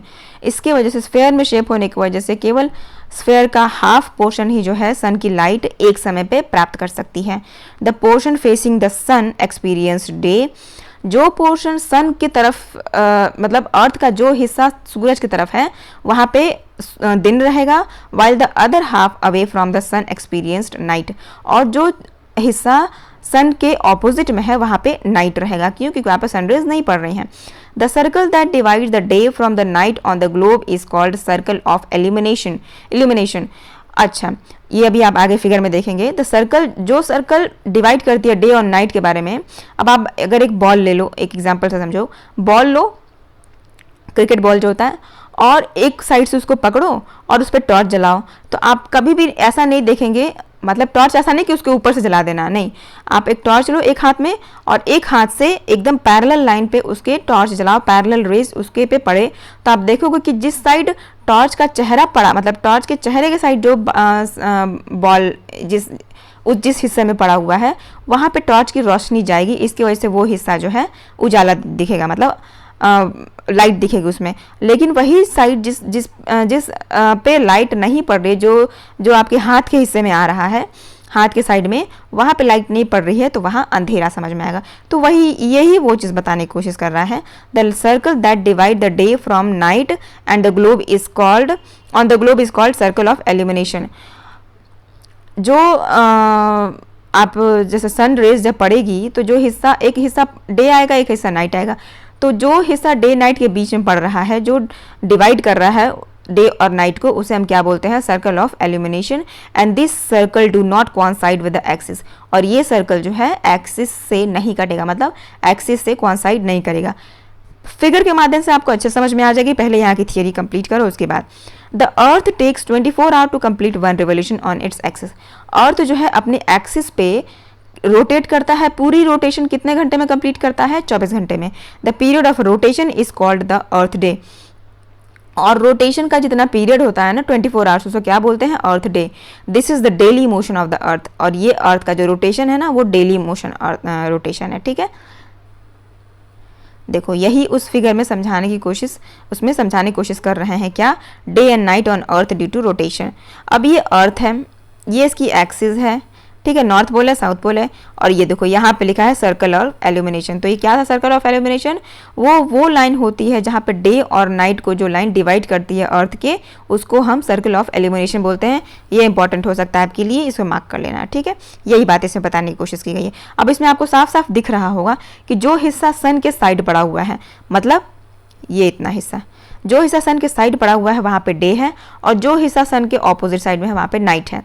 और जो एक्सिस है वो ये है, और ये सर्कल ऑफ एल्यूमिनेशन है, ठीक है। तो ये बात थी आपको समझने के लिए। अच्छा, अब अगर बात करें effect of the tilted axis on day and night, ये जो अर्थ टिल्ट है हमारा, थोड़ा झुका हुआ है, इसका क्या इफेक्ट पड़ता है, ये भी जानना ज़रूरी है हमें कि डे और नाइट पे अगर ये टिल्ट ना होता, ना घूमता, तो डे एंड नाइट पे सीजन्स पे क्या फ़र्क पड़ता है, ये बताने की कोशिश की गई है यहाँ पे। तो आइए इसे समझते हैं।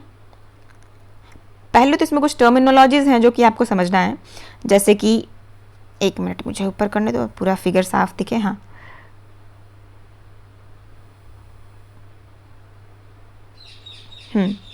ये हमारा सन है, ये 4 अर्थ नहीं है, एक ही अर्थ है, बस इसका रोटेशन जो है जैसे ऐसे रिवॉल्व करता है सन के किनारे, ऐसे सन एंटी क्लॉकवाइज डायरेक्शन में।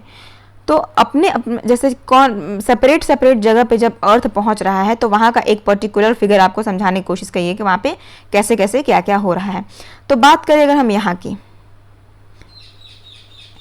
तो ये जो पोर्शन है, ये हमारा कौन सा पोर्शन है, नॉर्दर्न हेमिस्फीयर, और ये कौन सा पोर्शन है, सदर्न हेमिस्फीयर, ठीक है। अभी इस मोशन के बारे में बात कर रहे हैं हम, इस वाले अर्थ की बात कर रहे हैं। तो इसमें देखो, इसमें क्या हो रहा है कि अर्थ का जो ये हिस्सा है ये सन से एक्सपोज्ड है, मतलब सन की रेज इस वाले हिस्से पे पैरेलल पड़ रही है, मतलब इस वाले हिस्से में दिन होगा, समझ आई, इस वाले हिस्से में दिन होगा। अच्छा, तो आप देख रहे होंगे कि इसमें नॉर्दर्न हेमिस्फीयर से ज़्यादा सदर्न हेमिस्फीयर ज़्यादा एक्सपोज्ड है, मतलब ऐसे देखो, इतना हिस्सा जो है सदर्न हेमिस्फीयर का सन में पड़ रहा है, और इतना हिस्सा जो है वो नॉर्थ हेमिस्फीयर में पड़ रहा है। तो सन का कौन सा हिस्सा, कौन सा हेमिस्फीयर सन से ज़्यादा एक्सपोज्ड है, वो है सदर्न हेमिस्फीयर। तो इसकी वजह से सदर्न हेमिस्फीयर में इस यहाँ पे गर्मी रहेगी और नॉर्दर्न हेमिस्फीयर में ठंडी रहेगी। इसी को हम बोलते हैं विंटर सोल्स्टिस, ठीक है। ये कब आता है, 22 दिसंबर को। ये क्वेश्चंस आपके जब अभी हम फिगर के माध्यम से समझा रहे हैं, आप आगे जाके पीडीएफ में पढ़ना कि यही क्वेश्चंस आपसे एग्जाम में पूछ ले जाते हैं कि विंटर सोल्स्टिस कब पड़ता है, समर सोल्स्टिस कब पड़ता है, स्प्रिंग कब, सॉरी इक्विनॉक्सेस कब पड़ते हैं। तो ये इंपॉर्टेंट डेट्स हैं, आप इसको याद कर लेना। अच्छा, अब अगर ये यहाँ वाला पॉइंट समझ में आ गया इस वाले अर्थ का। अब अगर यहाँ चलें, अभी हम सोल्स्टाइल्स के बारे में पढ़ रहे हैं, अगर इस वाले पोर्शन पे आप चलें तो अब आप देखेंगे ये हमारा एक्सिस है अर्थ का। अब कौन सा हेमिस्फीयर जो है वो ज़्यादा एक्सपोज्ड है सन से, इस पोर्शन में जो है आपका नॉर्दर्न हेमिस्फीयर जो है वो ज़्यादा एक्सपोज्ड है सन से। ये देखो, ये इक्वेटर है, ये है सदर्न हेमिस्फीयर, और इतना हिस्सा है नॉर्दर्न हेमिस्फीयर, ठीक है। तो इसमें दिख रहा है कि अब नॉर्दर्न हेमिस्फीयर जो है वहाँ पे सन की रेज जो है वो ज़्यादा पड़ रही है। कब, 21 जून को। इसलिए जून में हमारे यहाँ, मतलब उत्तर भारत में जून में गर्मी रहती है, इसी वजह से, क्योंकि अर्थ का जो टिल्ट रहता है ना, वो कौन सा पोर्शन सन के साइड पड़ता है, नॉर्दर्न हेमिस्फीयर, ठीक है। इसीलिए तो नॉर्दर्न हेमिस्फीयर में समर रहता है और सदर्न हेमिस्फीयर में विंटर रहता है। ओके, तो ये था हमारा समर सोल्स्टिस। अब बात करें अगर इक्विनॉक्सेस की, तो देखो, अब अगर बात करें इक्विनॉक्सेस की, तो इक्विनॉक्स में देखिए, अभी अभी हम लोगों ने सोल्स्टिस में देखा कि कैसे नॉर्दर्न हेमिस्फीयर और सदर्न हेमिस्फीयर में सनरेज पड़ रहा था। अब अगर इक्विनॉक्सेस की बात करें तो आप देखेंगे कि अर्थ का पूरा एक साइड जो है वो सनरेज एक्सेप्ट कर रहा है। अब इसमें हेमिस्फीयर नहीं, इसमें दोनों हेमिस्फीयर सन रिसीव कर रहे हैं, सनरेज रिसीव कर रहे हैं प्रॉपर, मतलब सेम अमाउंट में। तो इसमें ये साइड जो रिसीव कर रहा है सन, उसके पीछे वाला साइड जो है वो बिल्कुल भी सन का रेज जो है वो एक्सेप्ट नहीं करेगा। ये कब होता है? 21 मार्च को। और यहाँ पे अगर देखें इस वाले पोर्शन में, तो ये अर्थ का पीछे वाला पार्ट दिखाया गया, सामने वाला पार्ट, आप 3D स्ट्रक्चर नहीं है ना, ये सामने वाला पार्ट इसके इधर होगा, ये सन रिसीव कर रहा है पूरा का पूरा। कोई भी ऐसा हेमिस्फीयर ऐसा नहीं है कि जो सन रिसीव नहीं कर रहा होगा, ठीक है। तो ये कब होता है? ये इक्विनॉक्सेस ये होता है 23 सितंबर को। तो इसलिए यहाँ पे सीजन जो है ना ऑटम और स्प्रिंग होते हैं दोनों, ठीक है, कोई एक सीजन नहीं रहता है, ठीक है। तो ये इतना डायग्राम का रिप्रेजेंटेशन समझ में आ गया। एक चीज़ आप यहाँ पे नोटिस कर रहे होंगे कि अर्थ का जो टिल्ट है ना वो कभी चेंज नहीं होगा। अर्थ रिवॉल्व कर रहा है लेकिन अपने जो इसकी एक्सिस है, एक्सिस पे ही रोटेट करते हुए रिवॉल्व कर रहा है, ठीक है। और सीजन चेंज होने का सबसे मुख्य कारण क्या है? रेवोल्यूशन।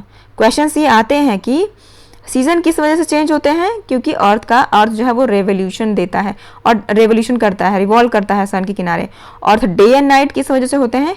क्योंकि अपने एक्सिस पे रोटेट करता है। तो ये क्वेश्चंस आपसे एग्जाम में आ जाते हैं, ठीक है। तो इसमें याद करने वाली चीजें आपको कौन कौन सी थी मैंने अभी बताई, ये डेट्स याद कर लेना, winter solstice, summer solstice, equinoxes जितने हैं ये सारे डेट्स याद कर लेना।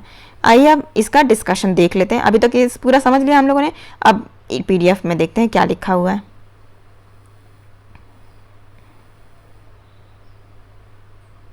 देखो, rotation of earth on its tilted axis cause day and night to be different length है। देखो अभी मैंने बताया कि अपने एक्सिस पे जब रोटेट करेगा ना सन, तो वो क्या होगा? डे एंड नाइट होगा। इसकी वजह से अगर सोचो एक्सिस पे रोटेट करना नहीं करेगा और सिर्फ रिवॉल्व करेगा, तो अर्थ का सिर्फ एक ही पोर्शन जो है पूरे 365 डेज जो है वो सन रिसीव करता रह जाएगा।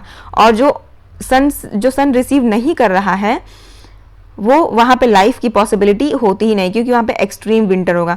आप खुद एग्जांपल से अभी बॉल और टॉर्च वाला एग्जांपल लो कि अगर आप टॉर्च जलाते हो, अगर किसी बॉल पे, अगर एक हाथ में आप बॉल पकड़ो, दूसरे में एक टॉर्च लेके और उस टॉर्च का लाइट जो है ऐसे तरीके से करो कि इस बॉल पे पड़े।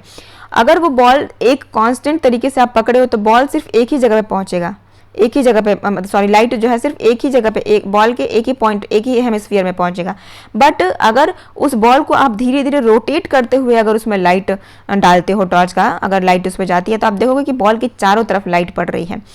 तो वही हम बताने की कोशिश कर रहे हैं कि अगर रोटेशन ना हो, अर्थ अपने एक्सिस पे रोटेट ना करे, तो सिर्फ अर्थ का एक पोर्शन जो है वो कंटिन्यूअस हीट रिसीव करेगा, जिसके वजह से कंटिन्यूअस हीट रिसीव करने से टेम्परेचर हमेशा वहाँ पे एक्सट्रीम रहते और लाइफ की पॉसिबिलिटी वैसे भी नहीं होती, ठीक है। तो इसलिए रोटेशन भी इंपॉर्टेंट है। Since the earth axis is tilted in same direction to the orientation of earth axis, ठीक है, क्या बोल रहा है? Since the earth axis is tilted in the same direction the orientation of earth axis. Earth जो है tilt कर रहा है, टिल्ट जो किया हुआ है एक्सिस पे अपने, वो उसी डायरेक्शन में टिल्ट किया हो जिस डायरेक्शन में रोटेशन हो रहा है। इस constantly changing the earth moves around the sun. तो इससे क्या होता है कि जब अपने एक्सिस पे ही ओरिएंटेड है, अपने एक्सिस पे ही टिल्टेड है वो और रोटेट कर रहा है, तो इसी की वजह से क्या होता है कि डे एंड नाइट में डिफरेंसेस आते हैं। This result in continuous change in the length of day and night through out the year. इसी की वजह से डे और नाइट के लेंथ में भी डिफरेंस आते हैं थ्रू आउट द ईयर। यही बताना चाह रहे थे आप लोगों की अगर एक्सिस पर ना घूमे तो क्या होगा, एक्सिस पे भी मतलब रोटेशन, रिवॉल्यूशन के साथ रोटेशन भी जरूरत है, ठीक है। तो रोटेशन मतलब क्या होता है? रोटेशन किसके लिए रिस्पॉन्सिबल है? डे एंड नाइट का। रिवोल्यूशन किसके लिए रिस्पॉन्सिबल है? सीजन्स का। ओके, अब ये कुछ इंपॉर्टेंट टर्मिनोलॉजीज हैं, इससे आपसे एग्जाम में पूछ लिए जाते हैं कि पेरीहिलियन, जैसे पेरीहिलियन अभी पढ़ रहे हैं, पेरीहिलियन के बाद आप पढ़ेंगे एफीहिलियन, देन सोल्स्टिस। सोल्स्टिस के बारे में तो आप पढ़ लें, बस थोड़ा सा डिस्कशन करना उसके बारे में, ठीक है। तो क्वेश्चंस में जनरली आ जाते हैं पेरीहिलियन की वो डेट कौन सी होती है, तो डेट याद रखना 3rd जैन का होता है, बट पहले इसके बारे में समझो वो क्या होता है। द पोजिशन ऑफ अर्थ और एनी अदर प्लैनेट, किसी भी अर्थ या किसी कोई और प्लैनेट का जो पोजीशन होता है अपने ऑर्बिट पे, कब, जब वो it is at its nearest point to the sun, जब सन, मान लो अर्थ जो है सन के सबसे नियरेस्ट पॉइंट पे जो है अगर लोकेट है, तो वो कौन सा पोजीशन कहा जाएगा, पेरीहिलियन पोजीशन। और ये किस दिन होता है जब अर्थ सबसे नजदीक होता है सन के, वो होता है 3rd जनवरी। इसे रिमार्क कर लेना, अच्छे से याद कर लेना, ठीक है। और उस टाइम उसका डिस्टेंस कितना होता है, 147 million kilometer hour extremity of the earth ecliptical orbit, मतलब कितना डिस्टेंस रहता है सन और अर्थ के बीच में, 147 million. And that axis being called as apsides line, और उसे क्या बोलते हैं, अपसाइड्स लाइन के नाम से जानते हैं। बात करें अगर एफिलियन की, the position of earth on any other planet on its orbit when it is at the distant point from the sun. इसका क्या कहने का मतलब है कि अगर अर्थ और सन के बीच में जो डिस्टेंस है वो चेंज, मतलब ज़्यादा हो जाए, तो उस पॉइंट को क्या बोलते हैं, एफिलियन। अब ये ज़्यादा कम क्यों हो रहा है, देखो सन की मूवमेंट कैसी होती है, अर्थ की मूवमेंट कैसी होती है, कौन से ऑर्बिट में, इलिप्टिकल ऑर्बिट में, ठीक है। तो यहाँ पे जो है अर्थ, मान लो ये अर्थ है, ठीक है, तो यहाँ पे जो है डिस्टेंस ज़्यादा है, और अगर सन यहाँ पे आती है, अर्थ यहाँ पे आती है, तो ये डिस्टेंस कितना कम है एज कम्पेयर टू दिस। तो यही बता रहा है, ये वाली पोजीशन जो है वो हो जाएगी पेरीहिलियन, और ये वाली जो पोजीशन है वो हो जाएगी एफिहिलियन। तो क्वेश्चन यही पूछता है कि एफिलियन किसको बोलते हैं, जब सन और अर्थ के बीच में काफ़ी ज़्यादा डिस्टेंस हो, तो उसको हम एफिलियन बोलते हैं, और जब सन के अर्थ के बीच में कम डिस्टेंस हो, हमें पेरीहिलियन बोलते हैं। और पेरीहिलियन का जो डिस्टेंस सबसे कम होता है वो कब होता है, 3rd जनवरी को, और एफिहिलियन का डेट कब होता है, जब सन और अर्थ सबसे दूर है, वो कब होता है, 4th जुलाई को। ये इंपॉर्टेंट डेट्स हैं, इसको आप याद रख लेना, ठीक है। और इस टाइम डिस्टेंस कितना होता है, 152 किलोमीटर्स, ठीक है। डिस्टेंस उतना नहीं, लेकिन तो भी आप याद कर लेना कि एफिहिलियन किसे बोलते हैं, और क्या कहते हैं, डेट कौन से होते हैं, और किलोमीटर्स, कितने किलोमीटर्स का डिफरेंस होता है। अब ये सोल्स्टिस के बारे में अभी हम लोगों ने थोड़ी देर पहले इसके बारे में डिस्कशन किया। समर सोल्स्टिस क्या होता है, on June 21 the earth is located on its orbit that the sun is overhead the tropic of cancer. मतलब जून 21 को क्या बताया था, देखो एक मिनट, हाँ ये सन है, ये अर्थ है, जून 21 का डेट यहाँ पे था, ठीक है। तो इसमें क्या बताया था कि ये देखो, ये अर्थ का टिल्ट है, ट्रॉपिक ऑफ कैंसर यहाँ पे है, ये इक्वेटर है, और ये है ट्रॉपिक ऑफ कैप्रिकॉर्न। तो इसमें देखो यही बताने की कोशिश कर रहा है, on June 21 the earth is so located on its orbit that the sun is overhead on the tropic of cancer. इस डेट पे क्या होगा ना कि ट्रॉपिक ऑफ कैंसर जो है, मतलब यहाँ पे सन की जो है वो पैरेलल लाइट रेज पड़ेंगी। क्यों, क्योंकि नॉर्दर्न हेमिस्फीयर जो है वो सन की तरफ टिल्टेड है, यानी कौन से डिग्री पे पड़ेगी parallel line, 23.5 degree. Tropic of cancer का जो डिग्री होता है वो कितना होता है, 23.5 degree. On this date the northern hemisphere is tipped towards the sun, वही बताइए, ट्रिप नहीं होगा, टिप्ड होगा, टुवर्ड्स द सन, सन की तरफ टिप्ड होता है, हैविंग द लॉन्गेस्ट डे। क्यों, क्योंकि लॉन्गेस्ट डे नॉर्दर्न हेमिस्फीयर में कब होते हैं, जब गर्मियां होती हैं, तब गर्मियों के दिन में ही दिन लंबे होते हैं, ठीक है। While the southern hemisphere is tipped away from the sun having the shortest day. और सदर्न हेमिस्फीयर जो है, ये वाला जो है, ये सन के अवे है, सन से दूर है, इसकी वजह से इस एरिया में ठंड पड़ेगी, और ठंड में ही दिन कैसे होते हैं, शॉर्ट होते हैं। तो यही बात बताने की कोशिश की गई है इसमें। आई होप सो आपको समझ में आ गया होगा। अब नेक्स्ट पॉइंट क्या बताता है, विंटर सोल्स्टिस। विंटर सोल्स्टिस क्या बोल रहा है, ऑन दिसंबर 22, यहाँ पे सन था, यहाँ पे दिसंबर 22 का अर्थ का वो आ रहा है, on December 22 it is equivalent position on the opposite point on its orbit. Same जो ये चीज यहाँ पे हो रहा है ना, इसका ऑपोजिट चीज यहाँ पे होगा, इस वाले एरिया पे, ठीक है। So the southern hemisphere is tipped toward the sun. अब इसमें क्या हो रहा है कि सदर्न हेमिस्फीयर जो है ये 0 डिग्री है, सदर्न हेमिस्फीयर ही तो सबसे ज्यादा टिप्ड हो रहा है। अब यहाँ पे आएगा ट्रॉपिक ऑफ कैप्रिकॉर्न, तो ट्रॉपिक ऑफ कैप्रिकॉर्न पे जो है सन का पैरेलल रेज यानी वर्टिकल रेज पड़ेगा। वही चीज यहाँ बताने गई है कि sun is overheaded on tropic of cancer. Tropic of cancer का sorry Capricorn, tropic of Capricorn का क्या होता है degree, 23.5 degree south, resulting in the shortest day in the northern hemisphere. और यही 22 दिसंबर को ही नॉर्दर्न हेमिस्फीयर में कौन सा सीजन चल रहा होता है, विंटर सीजन। ओके, तो विंटर सीजन की वजह से नॉर्दर्न हेमिस्फीयर में जो डे है वो शॉर्टेस्ट होंगे, और सदर्न हेमिस्फीयर में ये सन की ओवरहेड पोजीशन के कारण सन की जो हीट मिल रही है उनको ज़्यादा मिल रही है, इसकी वजह से जो दिन की लंबाई होगी वो काफ़ी ज़्यादा होगी। इसी वजह से आप देखना ऑस्ट्रेलिया में, जब हमारे यहाँ ठंड में क्रिसमस मनाया जाता है, क्रिसमस 25 दिसंबर को पड़ता है, और ये कब का पोजीशन है, 25 दिसंबर में नॉर्दर्न हेमिस्फीयर में ठंड का दिन रहता है। क्यों? क्योंकि सदर्न हेमिस्फीयर जो है वो सन की तरफ टिल्टेड रहता है और नॉर्दर्न हेमिस्फीयर जो है वो अवे फ्रॉम द सन रहता है। तो ऑस्ट्रेलिया का मैप देखो वो कहाँ पे है, अभी इस वाले फिगर से हम समझ सकते हैं। ये देखो यहाँ ऑस्ट्रेलिया है, ये जो है हमारा ऑस्ट्रेलिया है, ठीक है। तो ऑस्ट्रेलिया में क्यों क्रिसमस जो है वो गर्मियों में मनाए जाते हैं, वो इसी वजह से। अब दिसंबर मंथ और जनवरी मंथ थोड़ी ना चेंज हो जाएगा, सीजन चेंज हो रहा है ना, लेकिन जो कैलेंडर वो तो वर्ल्ड वाइड सेम फॉलो किया जाता है। तो ये सदर्न हेमिस्फीयर में है। सदर्न हेमिस्फीयर किस पोर्शन में है? सदर्न हेमिस्फीयर ही दिसंबर के टाइम ओवरहेड पे, यानी tropic of cancer, tropic of capricorn जो है, जो ये वाला पोजीशन है, वही जो है सन का वर्टिकल रेज उसी सदर्न हेमिस्फीयर को ही मिल रहा है। इसकी वजह से जो है आपको समझ में आएगा कि ऑस्ट्रेलिया में उस दिसंबर में जो है गर्मियाँ चल रही होती हैं, ठीक है। तो उसके वजह से ऑस्ट्रेलिया में क्रिसमस जो है वो गर्मियों में मनाया जाता है और हमारे यहाँ ठंड में मनाए जाते हैं। तो आपने समर सोल्स्टिस, विंटर सोल्स्टिस पढ़ लिया। अब आते हैं इक्विनॉक्सेस के बारे में।